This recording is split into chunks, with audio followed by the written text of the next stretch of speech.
Welcome back mga kaaldab. Ito na naman po ang inyong lingkod, si Mr. Destiny. At magbibigay po tayo ng pinakamainit at napakagandang update mga kaaldab. Ito yung pinaka-latest ngayon na kumakalat po sa social media. Ito, na-upload na natin to mga kaaldab. Remind ko lang po kayo kasi mali-mali po talaga yung mga sinasabi ngayon na pinapaliwanag po ngayon na nasa Los Angeles daw po ito. Pero marami nagsasabi nandito lang daw to sa Pinas. Di po ba? Kasi kung titignan nyo, puro Pilipino na andyan eh. Di po ba? Real talk mga kaaldab, wala po ito sa Los Angeles, California mga kaaldab. Sinasabi ko lang po ito para po sa kaalaman ng lahat. Halatang halata po. Di po ba? Bitter na bitter po talaga sila. Resibo at ebidensya yung mga sinasabi po rin ng mga netizen. Sila na po yung nakapagsasabi dahil napupuntahan naman po daw nila yung lugar na yan. Hindi po ba? At kung titignan nyo mga kaaldab, di po ba? Halatang halata po eh. Di po ba? Na parang hindi naman po talaga siya totally shop. Di po ba? Real talk mga kaaldab, kung titignan nyo, hindi naman siya parang mga parang simpleng ano lang po siya. Di po ba mga display ng mga sa bagay mga sabi ko nga mahirap po talaga mag-react eh. Mahirap magkomento. Di po ba? Sabi ko nga po sa inyo, depende na lang to sa pananaw ng iba. Depende na lang to sa mga taong nagre-react at nagko-komento. Kung titignan nyo mga kaalda ba? Kung titignan nyo.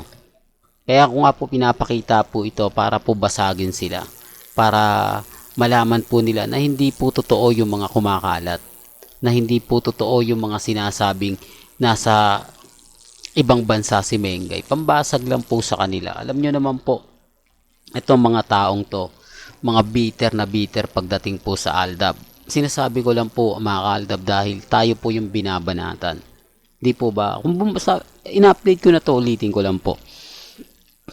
Kung bumaliktad nga po yung sitwasyon, dumating yung point mga kaaldab na si Maine Mendoza ang napol o unang tinanong sinabi niyang napol ka ba kay Alden Richards at sinabi ni Maine Polkerson hipokrita ako pag sinabi kong hindi. Ano kaya magiging senaryo? Di po ba? Ano kaya yung magiging kumbaga patunay? Di po ba? Ano kaya yung ito yung magandang ano eh kung ano yung sasabihin ng publiko, kakalat nga po bang user si Mengay? Ako ginagamit mo lang si Alden Richards para sa karir mo eh. Ginagamit mo lang si Alden kasi gusto mong sumikat, gusto mong magkaroon ng bagong pangalan, o gusto mong magkaroon ng maraming mga lalong dumami yung supporter mo, makuha mo yung makakumbinsi mo yung Aldab Nation o yung mga ibang Aldab na ayaw sa'yo dahil may relasyon kang si Congressman Spotted dahil sa Sarsuela. Yung kaya, yung ibig sabihin, ito kaya yung maging opinion ng mga ilang netizen. Sa tingin nyo mga kaaldab, hindi, sinasabi ko lang po ito para po sa kaalaman ninyo. Kasi marami nga po talagang kwento. Yan po yung gusto kong sagutin din ng iba. Hindi po ba? Kasi si Alden, kapag si Alden nagsalita, ginagamit niya si Maine. Hindi po ba? Gaya nga po ngayon, ginagamit niya lang daw po si Mengay dahil may pelikula siya. Gusto niya lang daw kumita yung pelikula dahil nape-pressure daw po siya sa nangyari sa red carpet nga po ng pelikula ni Catherine at ni Dolly De Leon. Di po ba? Sinasabi ko lang po ito mga kaaldab para po sa kaalaman ng lahat. Para lang po sa mga bumibisita. Kasi talagang under pressure ka nga naman. Kung yung isa nasa 10 million na gusto daw po mag 100 million, di po ba, under pressure ka nga kung pagbabasihan lang naman po talaga yung kumakalat. Hindi po ba na mapapaisip ka? Pero ang problema lang po mga kaaldab, talagang problema dahil kumbaga iba yung kalalabasan kapag hindi nga po kumita yung pelikula ni Alden Richards. Di po ba? Ito yung senaryo ko lang pero alam ko kikita ito eh. Kasi maraming sumusuporta. Hindi ko pinopromote kasi ang sinasabi ko lang po mga kaaldab, yung kung makikita mo yung pagmamahal ng mga netizen sa mga pinupuntahan ni Alden, napakarami, di po ba? Tapos sa TikTok, di po ba? Although hindi ko ikukumpara yung TikTok. Alam naman po natin na talagang million views talaga yung TikTok, di po ba? Real talk mga kaaldab, ano kaya yung magiging senaryo? Kasi kaya nga pa sinasabi ko si Mengay wala ng karir. Pero si Alden, pag sinabing gagamitin lang ni Mengay, pwede, hindi po ba? Dahil maraming active si Alden Richards kung ikukumpara nyo na kay Mengay, hindi po sila nakakaintindi. Si Mengay walang TV commercial ngayon. Si Alden meron sa Lazada, meron sa Bibo, di po ba? Sa Cebuana, sa yung bagong kalalabas lang ngayon, may Peanut. Kaya nga po ang daming kumbaga advertiser ni Alden na talagang active na active.